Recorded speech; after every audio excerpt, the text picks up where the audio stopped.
નમસ્કાર મારા વહાલા વિદ્યાર્થી મિત્રો, આજે વાત કરીશું ધોરણ 9 વિષય ગુજરાતીના વાર્ષિક પરીક્ષાના સંપૂર્ણ 80 ગુણના પેપરનું સંપૂર્ણ સોલ્યુશન કરીશું. તમને 3 કલાકની અંદર સમયગાળો જે છે તે વિદ્યાર્થી મિત્રો મળશે. વિભાગની અંદર પહેલો પ્રશ્ન છે કે નીચેના જોડકા જે છે તે યોગ્ય રીતે જોડી ફરીથી લખો. તો આપણને અહીં ગદ્ય કૃતિ આપી છે અને તેની સામે તેના પાત્રો આપેલા છે, તો આપણે તેના પાત્રો કૃતિ સાથે જોડીશું. વાડી પરના વહાલા તો આવશે ઇસ્માલભાઈ નાગોરી. પગુમ લઘ્યતે ગિરિમ તો આવશે સંકલિત. બોળો તો ઝવેરચંદ મેઘાણી. ચોરીને પ્રાયચિત તો આવશે ગાંધીજી. ત્યાર પછી નીચેના પ્રશ્નોના એક વાક્યની અંદર જવાબ આપવાના છે. ભારતીય સંસ્કૃતિની સીધી પાઠના આધારે ભારત પાસે અદ્વિતીય એવું શું છે? તો મિત્રો, ભારત પાસે અદ્વિતીય એવું વિચાર સંપદા છે. ઇન્દ્ર રાજાએ બાબુને શું કહીને બથમાં લીધો? તો ઇન્દ્ર રાજાએ આવો બાબુરાજ કહીને બાબુને બથમાં લીધો.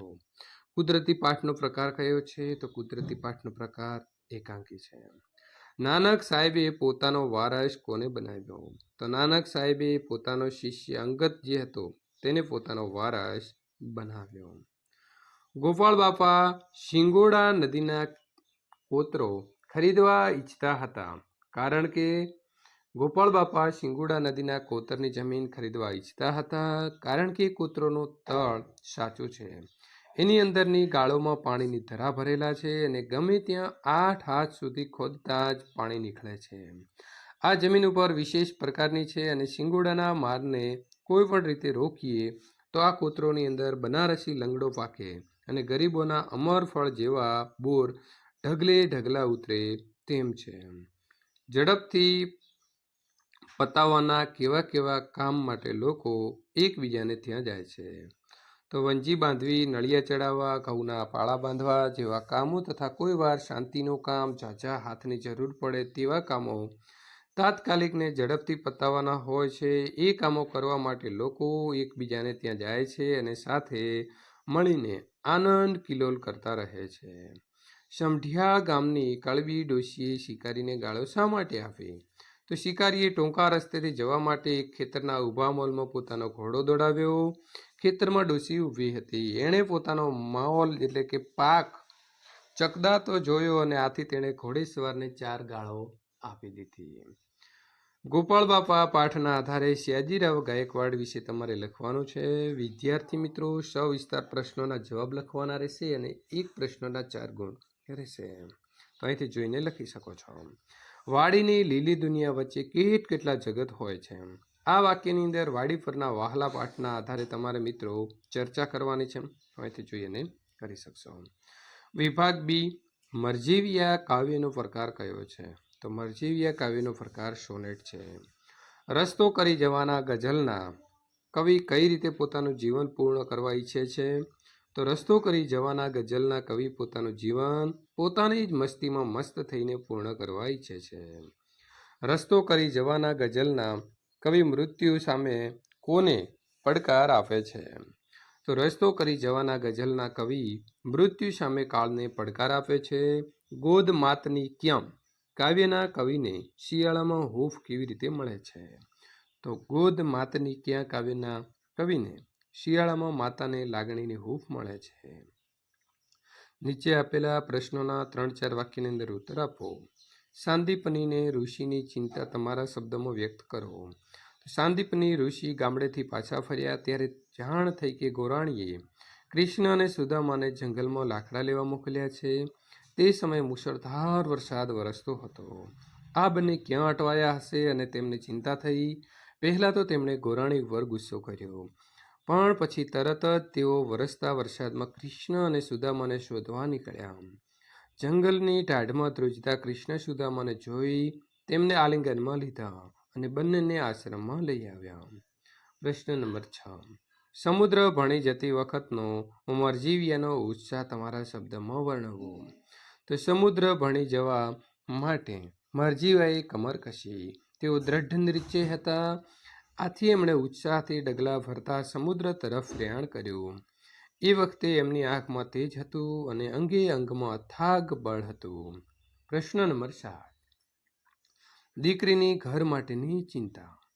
તો દીકરી દૂર હોસ્ટેલમાં રહીને ભણે છે. જેમ માતા પિતાને એની ચિંતા થાય છે તેમ દીકરીની પણ માતા પિતાની ચિંતા થાય છે.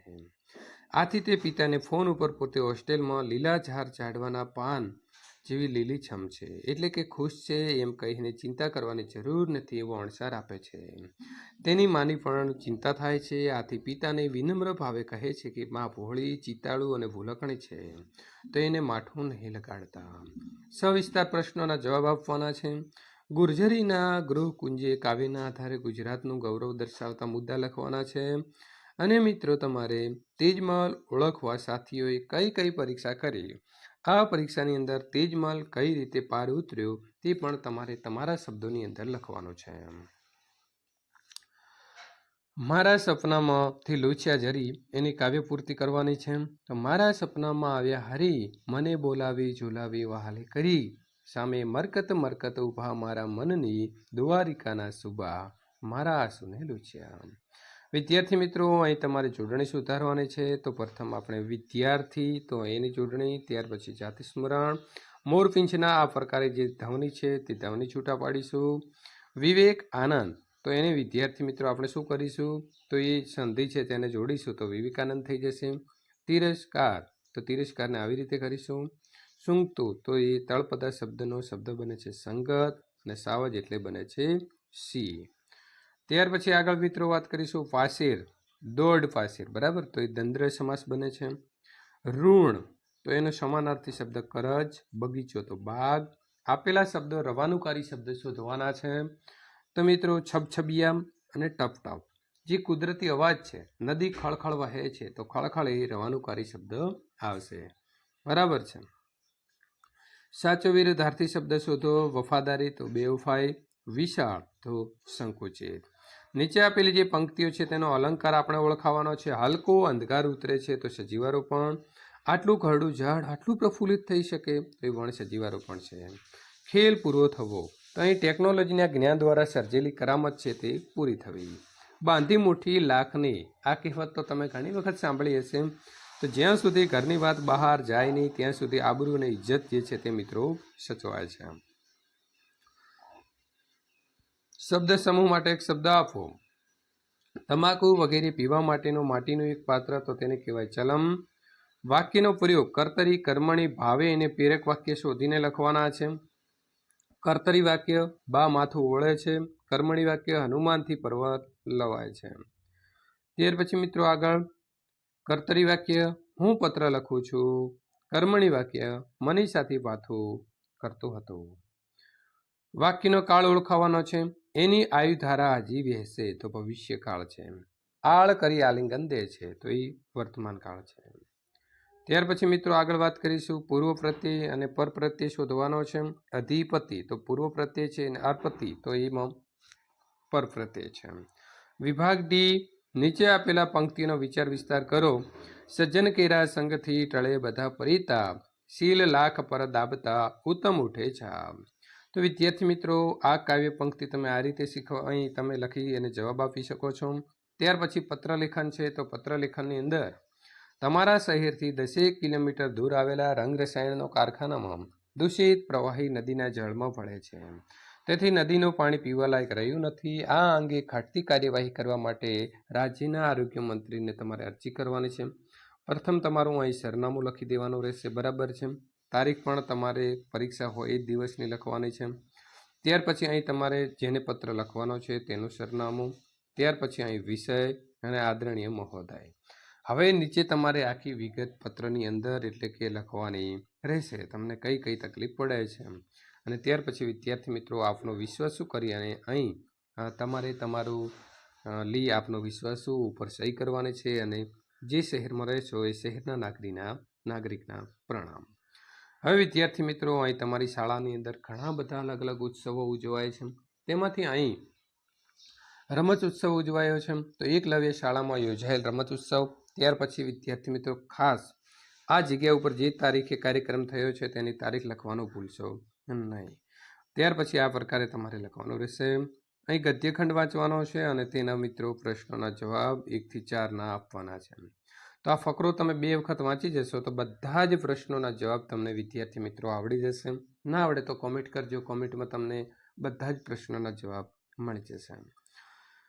નીચે આપેલા મુદ્દાઓના આધારે 200 શબ્દોની અંદર નિબંધ લખવાનો છે. મિત્રો, નિબંધ જે પણ આપ્યો હશે તેની અંદર આ પ્રકારના આપણને મુદ્દા જે છે તે આપેલા હશે તો એના ઉપયોગ કરતા જવાનો છે અને જવાબ લખવાના છે. તો આ પ્રકારે તમે જવાબ લખી શકો છો. વિદ્યાર્થી મિત્રો, સંપૂર્ણ જે છે તે પેપરનું સોલ્યુશન અહીં પૂર્ણ થાય છે.